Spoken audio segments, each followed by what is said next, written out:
This is your first ever Mercedes-Benz A-Class. We're with the A250 hatch. Let's go Quirks, and Irks. Perk, clean front end design.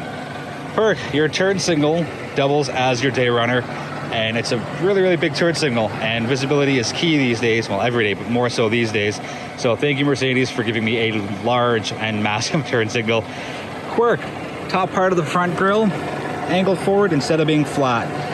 Nice little attention to detail there. Speaking of attention to detail, inside of the light housing is the word, can we see it here? Yep, there. Let's back up at that. Mercedes-Benz. Very nicely done there. And again, just a nice clean front end design. Zero complaints from me.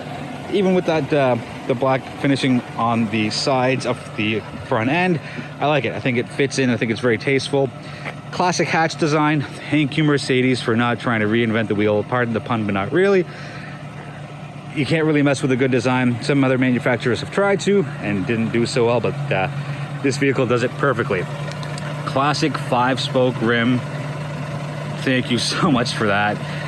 I like it. I like the simplicity of a good rim design. I don't need it to be super complicated. So for me, this rim design matches the vehicle perfectly. On the calipers, you have the words Mercedes-Benz as well. So let's back up and take a look at the side profile. Again, it's a nice simple hatch design, and you really can't go wrong with that. Here's a quirk and a big perk for me. Personally, I don't like chrome colored door handles. Mercedes is like, well, we'll give you the top as chrome, but we'll put the bottom as body colored. And to me, that's just such an awesome little design, and it's great attention to detail. And as well, it slopes down like that. It's not just a straight line. So well done, Mercedes, on that side. And let's take a look from the rear. Really nice, really sharp.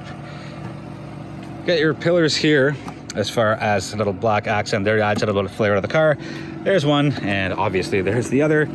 Taking a look at the rear of the vehicle, nice simple design as well. All LEDs, as I mentioned before, inside and outside. Twin tailpipes. Now let's take a look in the trunk. So I'll put your cargo capacities down there, and let's say right about now. So plenty of space. My guitar fits in here. It's a bit of a bigger guitar with a full-size case. So whether you have a guitar or groceries or whatever you have, it'll fit in here without many problems. Underneath the cover here, you have your first aid kit, you have an amp, and you have a speaker. So lots of stuff happening here, and I like that it's hidden, but still looks really cool. So there's another look at the inside of the trunk. Perk, handle. You're like, Jay, that's pretty standard. Second handle, one on each side. I really like that. Just, it's a small thing, but to me it's a big thing, because, whether you're a passenger or the driver, you can just kind of grab this, close it, and then be on your way. Perk, red light facing outwards, so if the trunk's open in the dark, you've got a better chance of being seen if your actual regular lights are off. And to complement that, you have a white light here that shines down to give you a bit of better visibility as to what you're looking at in the trunk. Your reverse camera is right there, and I like that it's tucked away. And I don't mind ones that are stationary in the show, but just again, the attention to detail, having it retract, it looks really cool. And yeah, full marks there, Mercedes on that. Let's close her up and off with a look, let's say here, and we'll be right back with a look at the inside of the 2019 Mercedes-Benz A250. Let's take a look up front. 2019 A250 from the good folks over at Mercedes. Really cool starting graphic. Let's get the car started. Push button start. Let's kill the sound. That's your automatic start, stop, activation and deactivation. So let's start with the digital dashboard. Customizable, and customizable all through this tiny little black square. So right now you can see there's red dots in the middle of the screen, and I'm going through, and that's how I customize what I want from the middle. A couple of gentle touches to the left, and now those red dots are on the left gauge, and you just kind of pull down or pull up whichever way you want to go, and that gets you all sorts of information there. So let's slide back to the middle. Takes a couple of touches, just, it's pressure points. So I'm back to the middle, and let's go over to the right. So I'm just gonna scroll over a little bit, and now you can see those red dots right there arcing around the top right corner. And that's how you control whatever information you want out of that. Let's put it back to the middle again, a couple of gentle touches, and you hear the click. So if you're looking for that audio confirmation, that's where it is. So I'm going to change this. I don't want the clock. I want to have my speedometer there. So I believe that's one at the very top, and that's where that is. Got my tach, got my display options, and I have my speedometer and my tach on the outside. And I'm gonna, let's go back. It's a little sensitive. Not quite an Irk as far as sensitivity goes, but I've only had the car for a week. But if you're, again, driving, leasing, buying the car, whatever your choice is, you will get used to this very quickly. Very intuitive, very easy to use, and a wealth of information can be found here. So thank you, Mercedes, for having modern technology that's user-friendly. Perk. A quirk and a perk. Most of these electronic parking brakes, it's just a little thing you pull up. But with this one, you push in and then you pull it out, and that's kind of how far it comes out. So nice touch there, and there's your lights, and there's your parking lights as well. So adjusting the seat, the back part is here and the seat part is there, and your lumbar support is in the usual spot, tucked right down there. There's my shirt. Anyways, it's weird because I'm used to having like a pocket or some kind of well here for storage. Yes, there's a big one there, and it kind of just struck me as peculiar when I first saw it, but these remarkable soft touch materials here made me completely forget about it. And there's your door handle. So basically you're gonna do that and then push out, and then to close it, just hang on to that. I know everyone knows how to do that, but it's a really nice setup the way Mercedes has done this. So gear shift is a column shifter, and no, you will not put the car in reverse by accident if you're used to using this as your wiper stock. Same thing as if you had a gear shift here in the more traditional layouts. Unless the car is stopped, it's not going into reverse. That's just the long and short and medium version of it. So your wipers are here, and those are your different settings. Back wiper and back wiper washer fluid is there. Turn signals, and those are your high beams. So you're gonna push out for that, and there's your little button in the bottom right corner. Let's get that in focus. There we go. And the same thing if you pull it towards you. So you're like, how to get the washer fluid out. Clever Mercedes has thought of that. At the end, it's a two-stager. So you push once, and the wipers go on. You push once and push in, and that's how the fluid comes out. So really cool touch there, very nice. So we've gone over the digital dashboard and how this one tiny little black square is so intuitive and gets you all your information. Let's go to our main screen, the Mercedes-Benz user experience. So let's start with the vents. You can get the option of having them with with different colors in them. And to get to that, you're gonna simply scroll to comfort, and then you're going to go to ambient lighting, pick color. Now you can have two different colors, right? You can have a multicolor option, and there's a bunch of presets there, or you can knock that off, and there's 64 colors in a color wheel there. And it shows you just, exactly what shade it is. And it's really, really smart and really, really cool. And it looks fantastic at night. You don't have to have the vents light up if that's your choice. I kept them lit up the entire time, and I went through all the different multicolor ones. It's just a nice way of customizing and personalizing the vehicle. Just a really nice touch that are done by Mercedes. Let's go back to the home screen. Oh, I did it. Sorry. It's the Hey Mercedes thing. It's cancel. There you go. So you can control your main screen by using the touch screen. You can use this little tiny black square on the right side of the steering wheel, and that will get you through the main menu, or you can use the pad. I'm going to stay quiet for a second, let you take a listen.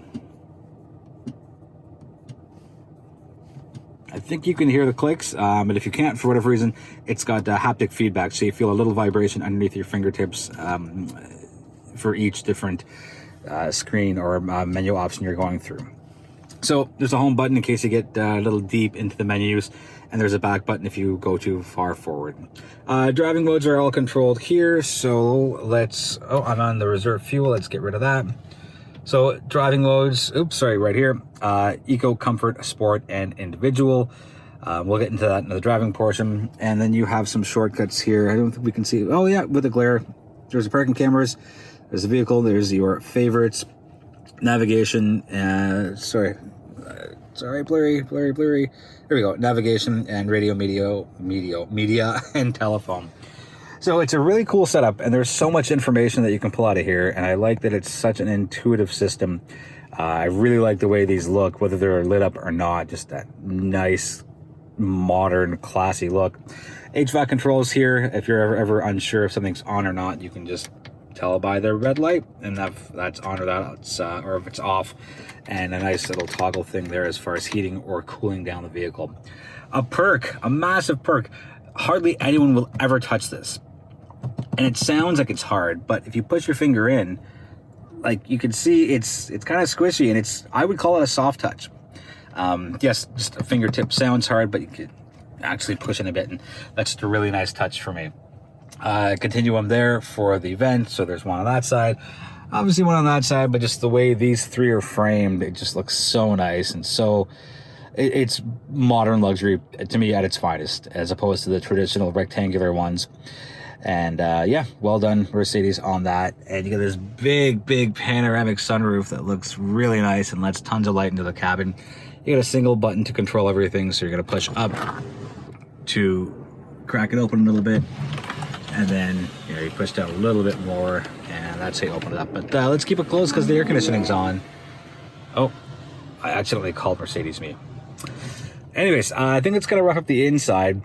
Very nice. I wasn't a big fan of the big screen when I first got in, but without exaggeration, maybe 5 or 6 minutes after kind of just digging through it and getting used to it, I don't know how I would go back to anything kind of non-massive screen like this. And it's interesting, you know, cars don't usually make that much of a lasting impression on me, but the A250, you know, and I don't want to call it Mercedes's entry-level vehicle. I feel like that's an insult to it. You know, I'd much rather say it's their first step into experiencing their luxury brand. Yeah, this is anything but an entry-level car or a beginner luxury vehicle. They've just done such a tremendous job of fit and finish and technology and soft touch materials and a great vantage point from all around the vehicle. You know, the A-pillar it's thinner than other cars in its class, and the benefit there, and I'll show you the one on that side, it gives you a much nicer and clearer line of sight.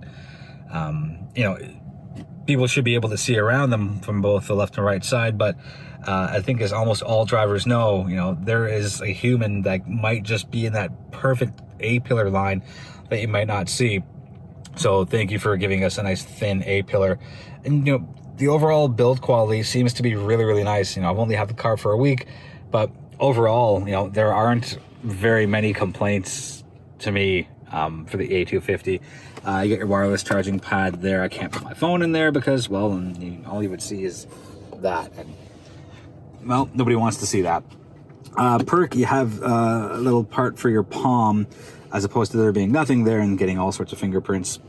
I guess an Irk, I'm not a big fan of the piano black. It leaves fingerprints like that one. But you keep a cloth in the car and you just a couple of swipes and you are back to a nice glossy finish. Armrest comes up in 2 pieces, so if your passenger wants and you don't, whatever reason, you can do your split that way. Yeah, so that's gonna wrap up the inside. Let's get the car out, take it for a drive, and let's end off on a shot of the logo. 2019 Mercedes-Benz A250. Power-wise, you have a 2-liter inline turbo 4, and you get 221 horse, 258 pound-feet of torque. Just a cool thing here, usually for the auto hold, there's a button somewhere in just by the cup holders in the middle where your right arm goes. But what Mercedes has done is they've made it so that all you got to do is push down the brake pedal a little forcefully, and that activates the auto hold. And to undo it, you can either push down the brake pedal again with a little more force, or just tap the gas pedal, and that gets you going. So to me, that's a very cool innovation and frees up space in your center console to have this nice elegant display and the touchpad and your quick touch buttons there. As far as driving dynamics go, it's really good. It is really Mercedes for that matter.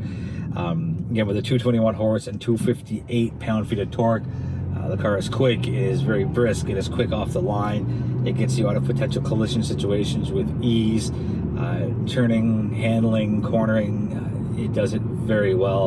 And because it's got a small footprint, it's very easy to drive, and it's even easier to park. And yes, the optional 360 cam does help quite a bit as far as kind of seeing what's around you as opposed to just a single rear view camera. But you know, I gotta say, I've had a great week with the A250 hatchback, and you know, there's no such thing as a perfect car, and I will absolutely be the first and last to echo those statements. But for the class of vehicle and for what you're getting for it and the long list of standard features, and speaking of standard features, I will list them, let's say somewhere around here, somewhere around now, so you can take a look at exactly what you get out of the proverbial box, so to speak. And I'll also put in this part of the video, maybe now-ish, all of the upgrades that that this vehicle comes with.